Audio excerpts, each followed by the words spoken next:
BJP ಮುಖಂಡ ಮಾಜಿ MLC Ashwath ನಾರಾಯಣ್ಗೆ ಜೈಲು ಶಿಕ್ಷೆ. ರಾಜ್ಯ ಭೂ ಬಳಕೆ ವಿಚಾರಕ್ಕೆ ಸಂಬಂಧಪಟ್ಟಂತೆ ಇದೀಗ ನ್ಯಾಯಾಲಯದ ಮಹತ್ವದ ತೀರ್ಪನ್ನು ನೀಡಿದೆ. ಬಿಜೆಪಿ ಮುಖಂಡ ಮಾಜಿ ಎಂಎಲ್ಸಿ ಅಶ್ವಥ್ ನಾರಾಯಣ್ಗೆ ಜೈಲು ಶಿಕ್ಷೆ. ರಾಜ್ಯ ಭೂ ಕಬಳಿಕೆ ನ್ಯಾಯಾಲಯದ ಮಹತ್ವದ ತೀರ್ಪಿದು. 1 ವರ್ಷ ಜೈಲು ಶಿಕ್ಷೆ, 10,000 ರೂಪಾಯಿ ದಂಡ ವಿಧಿಸಿ ಆದೇಶವನ್ನ ಹೊರಡಿಸಿದೆ.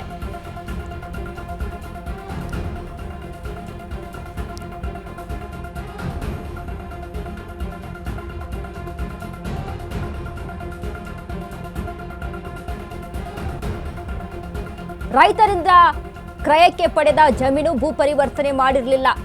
ನೇರವಾಗಿ ಬಡಾವಣೆ ಮಾಡಿ ಸೈಟ್ ಮಾರಾಟ ಮಾಡಿದ ಪ್ರಕರಣಕ್ಕೆ ಸಂಬಂಧಪಟ್ಟಂತೆ ಇದೀಗ ಪ್ರಾಧಿಕಾರದಿಂದ ಯಾವುದೇ ಅನುಮತಿ ಪಡೆದಿರದ ಅಶ್ವಥ್ ನಾರಾಯಣ್ ತಕ್ಷಣವೇ ಕೋರ್ಟ್ ಮೂಲಕ ತಡೆಯಾಜ್ಞೆ ತಂದ ಮಾಜಿ ಎಂಎಲ್ಸಿ ಅಶ್ವಥ್ ನಾರಾಯಣ್. ಬಿಜೆಪಿ ಮುಖಂಡ ಮಾಜಿ ಎಂಎಲ್ಸಿ ಅಶ್ವಥ್ ನಾರಾಯಣ್ಗೆ ಜೈಲು ಶಿಕ್ಷೆ. ರಾಜ್ಯ ಭೂ ಕಬಳಿಕೆ ನ್ಯಾಯಾಲಯದ ಮಹತ್ವದ ತೀರ್ಪಿದು. 1 ವರ್ಷ ಜೈಲು ಶಿಕ್ಷೆ, 10,000 ರೂಪಾಯಿ ದಂಡ ವಿಧಿಸಿ ಆದೇಶವನ್ನ ಹೊರಡಿಸಿದೆ ಕೋರ್ಟ್. ಭೂ ಪರಿವರ್ತನೆ ಮಾಡದೆ ಲೇಔಟ್ ಮಾಡಿದ್ದ ಕೇಸ್ ವಿಚಾರಕ್ಕೆ ಸಂಬಂಧಪಟ್ಟಂತೆ ಮೈಸೂರಿನ ಡಾಕ್ಟರ್ ಕಾವ್ಯಶ್ರೀ ದೂರಿನ ಅನ್ವಯ ತನಿಖೆಯನ್ನ ನಡೆಸಿದ್ರು. ಇದೀಗ ಕೋರ್ಟ್ ಆದೇಶವನ್ನ ಹೊರಡಿಸಿದೆ. ಕೆಂಗೇರಿಯ ರಾಮಸಂದ್ರದಲ್ಲಿ 4 ಎಕರೆ 30 ಗುಂಟೆ ಜಮೀನು ಖರೀದಿಸಿ ರೈತರಿಂದ ಕ್ರಯಕ್ಕೆ ಪಡೆದ ಜಮೀನು ಭೂ ಪರಿವರ್ತನೆ ಮಾಡಿರಲಿಲ್ಲ. ನೇರವಾಗಿ ಬಡಾವಣೆ ಮಾಡಿ ಸೈಟ್ ಮಾರಾಟ ಮಾಡಿದ ಪ್ರಕರಣಕ್ಕೆ ಸಂಬಂಧಪಟ್ಟಂತೆ ಪ್ರಾಧಿಕಾರದಿಂದ ಯಾವುದೇ ಅನುಮತಿ ಕೂಡ ಅಲ್ಲಿ ಪಡೆದಿರಲಿಲ್ಲ ಅನ್ನುವಂಥ ವಿಚಾರಕ್ಕೆ ಸಂಬಂಧಪಟ್ಟಂತೆ ಇದೀಗ ಅಶ್ವಥ್ ನಾರಾಯಣ್ಗೆ ಕೋರ್ಟ್ ಆದೇಶವನ್ನ ಹೊರಡಿಸಿರುವಂತದ್ದು. 1 ವರ್ಷ ಜೈಲು ಶಿಕ್ಷೆ, 10,000 ರೂಪಾಯಿ ದಂಡವನ್ನ ವಿಧಿಸಿದೆ.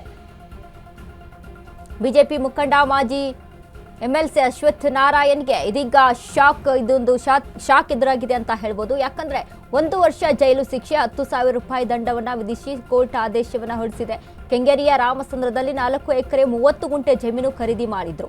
ಆದ್ರೆ ರೈತರಿಂದ ಕ್ರಯಕ್ಕೆ ಪಡೆದ ಭೂ ಜಮೀನನ್ನ ಪರಿವರ್ತನೆ ಅಲ್ಲಿ ಮಾಡಿರಲಿಲ್ಲ.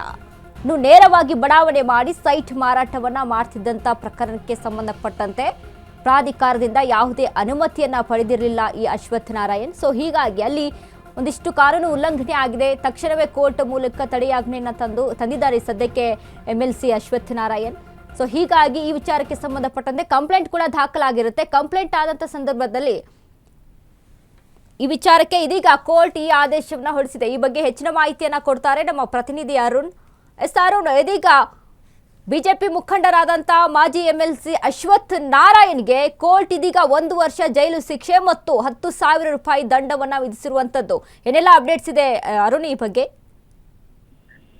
ವನಿತಾ, ಏನಂದ್ರೆ ಬಿಜೆಪಿ ಮಾಜಿ ವಿಧಾನ ಪರಿಷತ್ ಸದಸ್ಯರಾದಂತಹ ಅಶ್ವಥ್ ನಾರಾಯಣ್ ಅವರಿಗೆ ಕೋರ್ಟ್ 1 ವರ್ಷಗಳ ಕಾಲ ಒಂದು ಜೈಲು ಶಿಕ್ಷೆಯನ್ನು ವಿಧಿಸಿರುವಂತದ್ದು. ರಾಜ್ಯ ಭೂ ಕಬಳಿಕೆ ನ್ಯಾಯಾಲಯವು 1 ವರ್ಷ ಜೈಲು ಶಿಕ್ಷೆ ಮತ್ತು 10,000 ದಂಡವನ್ನು ವಿಧಿಸಿರುವಂತಂದ್ರೆ ಕೃಷಿ ಜಮೀನನ್ನ ಭೂ ಪರಿವರ್ತನೆ ಮಾಡಿದ ಅವರು ಖಾಲಿ ನಿವೇಶನಗಳನ್ನ ವಿಂಗಡಣೆ ಮಾಡಿ ಮಾರಾಟ ಮಾಡಿದ್ದಾರೆ ಅಂತ ಏನೊಂದಿತ್ತು. ಒಂದು ಮೈಸೂರಿನ ಕಾವ್ಯ ಅನ್ನೋರು ರಾಜ್ಯ ಒಂದು ಭೂ ಕಬಳಿಕೆ ನ್ಯಾಯಾಲಯಕ್ಕೆ ಒಂದು ದೂರನ್ನ ಕೊಟ್ಟಿದ್ರು. ಈ ಒಂದು ದೂರ ಅರ್ಜಿಯನ್ನು ವಿಚಾರಣೆ ನಡೆಸಿದಂತ ನ್ಯಾಯಾಲಯ ವಿಚಾರಣೆ ನಡೆಸಿ ಒಂದು ತೀರ್ಪನ್ನ ಕೊಟ್ಟಿರುವಂತದ್ದು. ಅಂದ್ರೆ ಖಾಲಿ ನಿವೇಶನಗಳನ್ನು ವಿಂಗಡಿಸಿ ಮಾರಾಟ ಮಾಡಿರುವಂತದ್ದು. ಮತ್ತೆ ರಾಮಸಂದ್ರದ ಗ್ರಾಮ ಸರ್ವ ನಂಬರ್ 102 ಇದೆ. ಸೊ ಅದರಲ್ಲಿ ರೈತರ ಒಂದು 4 ಎಕರೆ 30 ಗುಂಟೆ ಕೃಷಿ ಜಮೀನ್ ಇರುತ್ತೆ. ಅದಕ್ಕೆ ಜಮೀನನ್ನ ಕೃಷಿ ಜಮೀನನ್ನ ಕ್ರಯ ಮಾಡ್ಕೊಂಡಿರ್ತಾರೆ ರೈತರಿಂದ. ಆದ್ರೆ ಅದನ್ನ ಕನ್ವರ್ಟ್ ಅನ್ನ ಮಾಡಿರಲ್ಲ. ಯಾವುದೇ ರೀತಿಯಿಂದ ಒಂದು ಪ್ರಾಧಿಕಾರದಿಂದನೂ ಸಹ ಅವರು ಅನುಮತಿಯನ್ನ ಪಡ್ಕೊಂಡಿರಲ್ಲ. ನೇರವಾಗಿ ಹಂಗೆ ಅವರು ಬೇರೆ ಸಾರ್ವಜನಿಕರಿಗೆ ಮಾರಾಟವನ್ನ ಮಾಡಿರ್ತಾರೆ. ಇದರಿಂದ ದೂರುದಾರರಿಗೆ ನಷ್ಟವಾಗಿದೆ ಅಂತ ಹೇಳ್ಬಿಟ್ಟು ದೂರನ್ನ ಕೊಟ್ಟಿದ್ರು. ಸೊ ಇದೀಗ ನ್ಯಾಯಾಲಯ ಇವರಿಗೆ 1 ವರ್ಷ ಜೈಲು ಶಿಕ್ಷೆ ಮತ್ತು 10,000 ದಂಡ ವಿಧಿಸಿದೆ. ಆದ್ರೆ